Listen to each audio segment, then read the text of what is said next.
একজন মা সে ক্যামেরার সামনে এসে ভিক্ষে চাইতেছে তার বাচ্চাকে বাঁচাবার জন্য। একটা মা তার সন্তানকে কোলে নিয়ে বসে আছে, তার বাচ্চাটা এই অবস্থায় শ্বাস করতেছে, শ্বাস নিতে পারতেছে না। শুনছেন?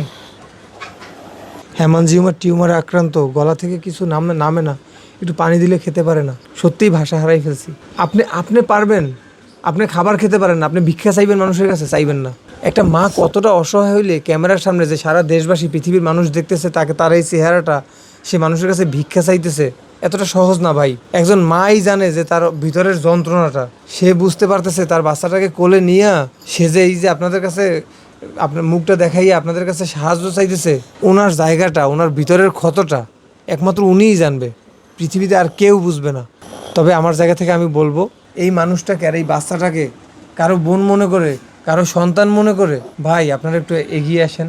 আশা করি ভালো কিছু হবে। আপনি যদি ওর জন্য ওর পাশে দাঁড়ান, বিশ্বাস করেন, বিলিভ মি, আমি একজন মানুষ হিসেবে বলতেছি, সৃষ্টিকর্তাকে বিশ্বাস করি, আমি সেই হিসাবে বলতেছি, আপনার সেই দানটা কখনো বিফলে যাবে না, প্রমিস।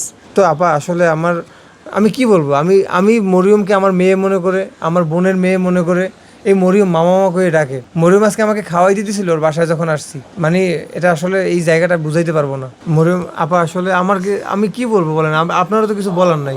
কত কান্নাকাটি করতেছেন, কত সাহায্য চাইতেছেন মানুষের কাছে। এই যে বাচ্চাটাকে কোলে নিয়ে আজকে মান সম্মানের কথা চিন্তা না করে বাচ্চাটাকে বাঁচাইবেন, দেশবাসীর কাছে সাহায্য চাইতেছেন। আমার মান সম্মানের দরকার নেই, আমার দরকার বাচ্চার। আমার জায়গা জমিরও দরকার নাই, ভারী পিঠারও দরকার নেই, আমার বাচ্চাটাকে বাঁচান। আমি অসহায় মা, আপনাদের কাছে এই জিনিসটা আমার চাওয়া আজকে আমার নেই। আমি মনে করি আমার নাই তো কি হয়েছে, আমার দেশ ও প্রবাস ভাই বোনদের আলহামদুলিল্লাহ সবারই আছে। একটু একটু করে যদি আমার বাচ্চাটাকে দেয় আলহামদুলিল্লাহ। আমি তো বাঁচাতে পারতেছি না, ওনারা চাইলে আমার মেয়েটা বাঁচতে পারে। আপনারা আসুন, আমার মেয়েটাকে বাঁচান। আমার মেয়ের অবস্থাটা তো আপনারা দেখতে পাচ্ছেন, আমার মেয়েটা শ্বাস নিচ্ছে, কত কষ্ট হচ্ছে। তাহলেও দিনে ঘুমাচ্ছে যে অবস্থা, ও যখন গভীর ঘুমায় তখন আমি কিভাবে বসে থাকি? বাচ্চার ঘুমানোর সাথে এখানে বসে থাকা যায় না, অনেক জোরে একটা আওয়াজ হয়। মানুষ শুনলে মনে করবে আমার ঘরে কেউ বাঁশি বাজাচ্ছে, আমার বাচ্চার আওয়াজটা সেরকম একটা আওয়াজ। তখন আমরা হাজব্যান্ড ওয়াইফ দুজন বসে থাকি। ভাই তো ওই রুমে থাকে, ভাইটাও চলে আসে, মা আমার বোনের এরকম আওয়াজ হচ্ছে কেন? আমার বোনটা কি সুস্থ হবে না? আমার বোনটাকে কি বাঁচাতে পারবো না? আমার বাচ্চাটা আমাকে সেভাবে বলে। আর মেয়ে তো আমার দিকে তাকায় থাকে, মেয়ে তো কিছুই বলতে পারে না, মেয়ে শুধু কান্না করে। যেমন আজকে সারাদিন ওর গলার ব্যথা, ও হাত দিয়ে থাকছে এভাবে, গলার ব্যথা, ওর গায়ে জ্বর। আমার মেয়ে কুকড়াচ্ছে ব্যথায়, বলতেছে মা আমার এখানে ব্যথা। তখন আমার তো রূপ হাঁটে যেতেছে, আমার তো করার কিছুই নাই।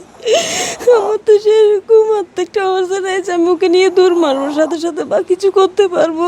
কারণ আমার বাচ্চার এখানে বাংলাদেশে কোনো ট্রিটমেন্ট নেই, ডাক্তাররা বলে দিয়েছে ওর এখানে কোনো ট্রিটমেন্ট নেই, আপনারা ওকে নিয়ে বাইরে চলে যান। আমি আপনাদেরকে শুধু বলতেছি আমার মেয়েটাকে বাঁচান, আমার মেয়েটাকে সহযোগিতা করুন, আপনাদের সাহায্যের হাতটা বাড়িয়ে দিন।